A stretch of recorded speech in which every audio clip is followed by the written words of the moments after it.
Chapter 1. It's easy to get carried away by life's excuses when it comes to making the best of any situation. We are easily defined by annual milestones such as birthdays, anniversaries, etc. To the majority of us, these achievements present us with a new opportunity to make new resolutions. The problem with making these resolutions, however, is that we fail to take advantage of them. We make them and then forget their importance to our lives. In one way or another, we choose excuses for ourselves while ignoring the possibility of making the best out of our situations. We can all choose between two lives, the lemon life or the lemonade life. We live the lemon life when we settle for something that isn't our full potential. It's the place we stay when we fail to actively control our life path and journey, and we allow others to shape our destiny. To succeed, we need to accept ourselves and understand that we cannot build our existence on excuses and a sense of entitlement. On the other hand, the lemonade life is one where we are actively involved in our lives, and we are leading life on our terms with clear purpose and possibility. Those who live a life with purpose and potential can proactively overcome any circumstances. This bite-sized summary will show us how to flip on each switch, necessary steps we need to take to change our lives for good, so we can start achieving success, unleashing our greatness, and creating unlimited potential. Chapter 2. The best time to decide to change from the lemon life to the lemonade life is now. According to Zach Friedman, there are 5 switches available to all of us. These switches are for those who want to move from the lemon life to the lemonade life. When we flip on these 5 switches, our outlooks and perspectives will change, and we'll become better decision makers, giving us the power and freedom to control our lives. The switches are a PRISM, which is an acronym for P equals perspective, R equals risk, I equals independence, S equals self-awareness, M equals motion. The importance of these switches is that they will establish and nurture purpose and possibility in our lives when brought together. Perspective. We have to change our perspectives to change our possibilities. Our perspective, how we view life, influences what's possible in our lives. When we adopt positive perspectives, we get to see clearer opportunities. Risk. To make better decisions, we need to understand the rewards of risk. We create barriers for ourselves that limit our creativity and opportunities.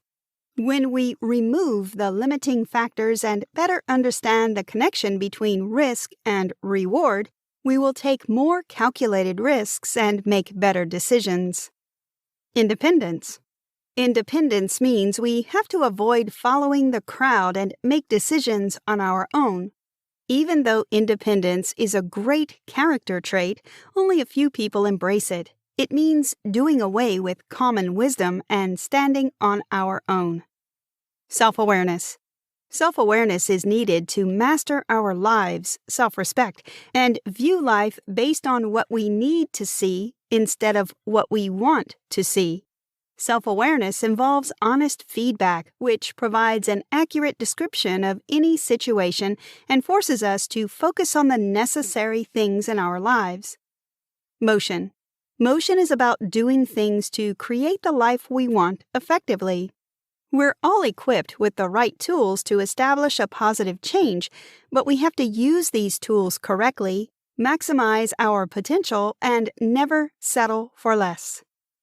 Yesterday is gone. Tomorrow might be too late. We have to make a decision now so that we can enjoy our lives later. Chapter 3. Change comes to those who take risks, not to those who wait for it. People who live the lemon life are known as lemon lifers, and they are easy to spot because they are everywhere. Lemon lifers can be categorized into 3 main types. They are eternal excusers, steady settlers, change chasers. These three groups of people dominate the world, and that is why it is easy to copy them, because they are who we see every day. The eternal excusers have many reasons why they can't switch to the lemonade life. They give excuses such as the lemonade life consumes too much time and is only available for rich people. Their minds stay focused on the negative side of any situation. They spend more time worrying about doing something than actually doing it. These people complain all the time and do nothing to improve their situation, especially when they fail to meet their expectations. They only magnify negativity in their life, unable to transform their way of thinking. It's never too late to change as long as we acknowledge our current situation and make up our minds to switch for good. The steady settlers are those who lack independence. They are conformists and cannot do things without external influence, living someone else's dream and forgetting theirs. Steady settlers mostly appear action-oriented, but they do not make any meaningful progress towards the life they want to live. They play it safe and are always scared of failing. Steady settlers who want to make a change have to look inwards and accept that they're not doing enough to make their lives better. The change chasers are those who are unwilling to fight for the kind of life they want. They love the beautiful things of life, but they would do nothing to make it a possibility. They only admire things from afar and solely focus on the end and not the means to an end. To live a lemonade life, we cannot afford to be any of these three types of lemon lifers. We must overcome settling for less by being creative, proactive, and hardworking. Did you know? According to Forbes, only 8% of people stick to their New Year's resolutions. Chapter 4. The best alternative to living the lemon life is to be a daring disruptor. Daring disruptors are those who change their lives with creativity, innovation, and positive transformation. All of this on their terms, and they are original thinkers who take calculated risks to maximize their potential. Lemonade lifers are always successful because they're bold, open-minded, and ready to take risks to seize opportunities. They don't follow the same routines. They accept the positives and they don't focus on the negative aspects of life. This dynamic set of people defines the best routine for themselves to redevelop their spirits and prepare for the day ahead. One of the best ways to become a daring disruptor is to embrace the spirit of gratitude. We must find what we are grateful for, proceed to write down what these good things are, and appreciate that we have them in our lives. Doing this can improve our moods, establish happiness, and trigger positive emotions in our lives. When we start our days with gratitude, we experience more positive energy. Excuses are barriers between dreams and actions. Zach Friedman. To live the lemonade life, we need to be creative, proactive, and unconventional. Daring disruptors are independent and do not rely on external influence to achieve their goals. Happiness comes from within, and the power to determine how happy we'll be comes from our decisions. Daring disruptors are concerned with their growth, and they're happy all the time. The difference between the lemonade life and the lemon lifer is the former's unrelenting determination to use the 5 switches to navigate every aspect of their lives. Chapter 5. The difference between lemon lifers and daring disruptors is in their approach toward risk and rewards. Change chasers are primarily focused on the rewards, so they often overlook the risks. Eternal excusers focus more on the risks and miss the rewards, while daring disruptors approach risks and focus on rewards in 3 ways. Applying the risk-reward ratio, protecting the downside, embracing the rewards of risk. The best way to access a reward ratio is to find more information up front. This helps us to plan and know what to do to get to our destination. Applying the risk-reward ratio. Through the risk-reward ratio, daring disruptors don't make blind decisions. Instead, they focus on the connection between risk and reward and use it to make better decisions. A risk-reward ratio is a tool that determines the amount of risk we are willing to take in connection to the potential reward we can earn. It's about understanding the implications of the decisions we make so we make fully informed choices that lead to better results. The risk-reward factor implies that for every situation where we could lose, our potential reward would be greater than the potential loss. Protecting the downside. While it's normal to concentrate on how much money we can make, we should be more focused on how much money we could lose. Protecting the downside simply means mitigating our risks. When a business opportunity shows up, we shouldn't let the excitement of the potential reward stop us from paying attention to the potential loss. Embracing the rewards of risk.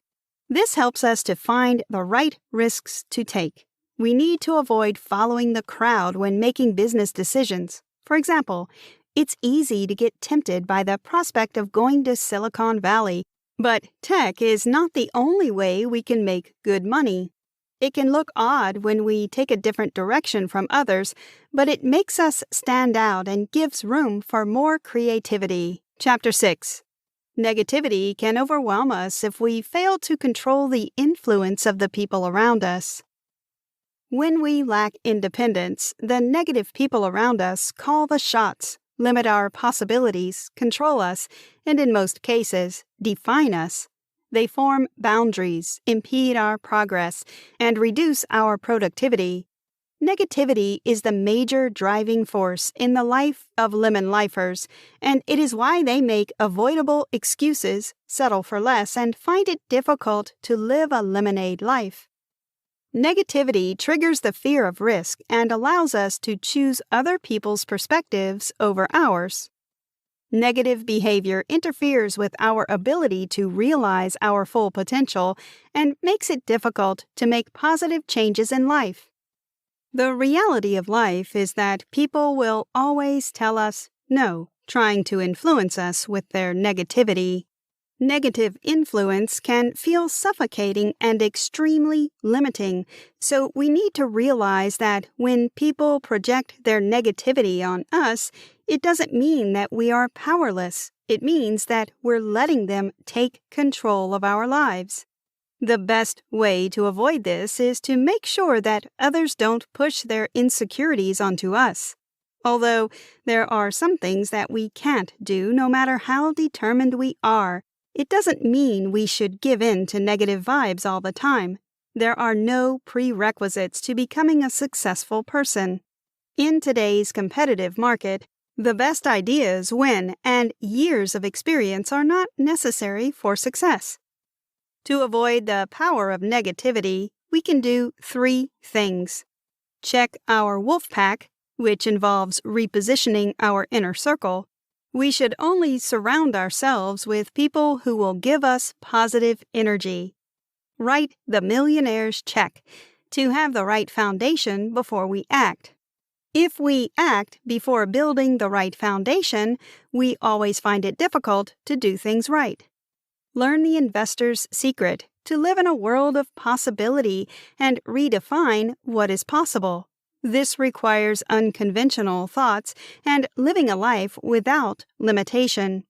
By studying successful investors such as Steve Jobs and Jack Ma, we can learn more about being a daring disruptor. Chapter 7. We shouldn't just focus on a job. We have to focus on performing well on the job. People who go for jobs because of good compensation end up being unhappy because they do not have the talent for the position. This is why it's vital to understand the beta of our jobs and realize that the alpha also matters. The alpha is all about us, and it deals with how we can perform compared to everyone else, while the beta focuses only on a job and its rewards. It's not enough to choose an exciting job or the job our friends like. we have to choose a job that matches our unique talents and skills. Eternal excusers, steady settlers, and change chasers are all focused on the beta. They are mostly interested in the job itself without finding out if they are good for it. They believe that a particular job will carry them towards success without paying attention to what they have to do to achieve that success. On the other hand, daring disruptors focus more on the alpha, which allows them to excel, boost productivity, and outperform their colleagues. This is not to say that they are not tempted with good jobs with good compensation, but for them, it's always about finding the right job first. Your life today is the result of choices. Some choices you made, while others were made for you. What about your life tomorrow? Zach Friedman. Lack of independence makes people very miserable at work. Many people are unmotivated, underpaid, and work in bad work environments, yet they fail to leave. These people are lemon lifers, and they will always remain miserable at work until they decide to be daring disruptors. Lemonade lifers don't worry about how much time they spend at work because they love their job. They are good at doing the job, and they feel happy doing it. To move from being miserable at work to loving what we do, we need a work culture. The right work culture is where we should expect to work hard in a place where we love what we do. Daring disruptors are not lazy, but they enjoy every bit of it, no matter how much time they spend working. Chapter 8. Self-awareness requires feedback and open-mindedness to thrive. Knowledge shared is knowledge gained, so we cannot get the information we need when we hold back the things we know. Feedback is essential to the growth of any organization, and it's equally important for our progress. When we fail to use feedback in our places of work, the boss might assume everything is okay. For example, if there's mutual agreement on an output and the manager expects a completed task, we may fail to deliver because we didn't ask when the work should be delivered. The idea is to ask questions, solicit feedback, and request help if need be. Some lies we tell ourselves at work are, "I don't have any questions. I can do this all by myself." Yes, we have a game plan. The business is doing great. We work well together. It wasn't my fault. Yes, I can get it done by Monday. I'd love to help, but I'm swamped. I'd be happy to work late tonight. Those instructions were super clear. These lies are easy to tell because they disguise as good excuses, but in reality they are not. As long as we believe these lies, we will lose touch with self-awareness. Self-awareness is important, and it can be nurtured by making powerful statements. When we replace the lies we tell ourselves with powerful statements, we'll better understand what to do. These statements we can make are, "I need help. I don't understand. I made a mistake. I don't know how to fix this. It's my fault. Blame me, not them. How can I help you? I'm sorry. I need to do better. Teach me." Compared to lies, these powerful statements make us question ourselves to be better at what we do. By asking questions and taking responsibility, we know where we have failed and what to do to correct our mistakes. While it's critical to be self-aware and open to feedback, it's also important to have the ability to identify the information that's useful for us to reach our potential. This process of self-realization and self-improvement can create a more effective and efficient emotional intelligence. Chapter 9. Having backup plans can be tricky because when we have a plan B, we don't fully invest in plan A. In most life lessons, we are taught to have backup plans to save us when things don't work out. However, if we want to be daring disruptors, we do not need a backup plan. But not having a backup plan doesn't mean we can be lazy or nonchalant about our plans. It doesn't mean quitting our jobs when we have nothing to fall back on. It's normal and essential to plan and have something to help us out when things don't go our way. However, if we want to achieve our maximum potential without looking back, we have to do away with our backup plan. If we are truly interested in living the lemonade life, we must stick with Plan A, because Plan A is where determination, creativity, and drive to progress exist. Plan B is where we keep our worries, doubts, and other things that will stop us from maximizing our potential. It's all about compromise and settling for less. When we have two plans, it means we've convinced ourselves that we can always settle for less. However, if we don't have a Plan B, we know that we can't afford to fail, as Plan A is all we've got. Winners don't quit when things don't go their way. They re-strategize till they get it right. In many cases, Plan B makes us weak and less prepared. It fails to set us in motion and hinders our progress. The fact that we do not have a second plan doesn't mean we can't adapt if the first plan doesn't work out the way we want. One of the perks of being a daring disruptor is that we can easily adapt and change with our environment. If the first plan fails, it doesn't mean we have to ditch it. We can easily go back to it, make some adjustments, and try again. It is possible that our initial plan would not work out the first or second time we try it, and that is why we must never give up. Conclusion. If we can't influence who we are, we can always decide who we'll be. We all need to find the best route to reach our goals, and that's the point of being proactive. Now that we understand the difference between a lemon life and a lemonade life, we can decipher where we belong and what to do. If we are still stuck in the former, we must find a way to switch to the latter using the 5 switches discussed in this summary.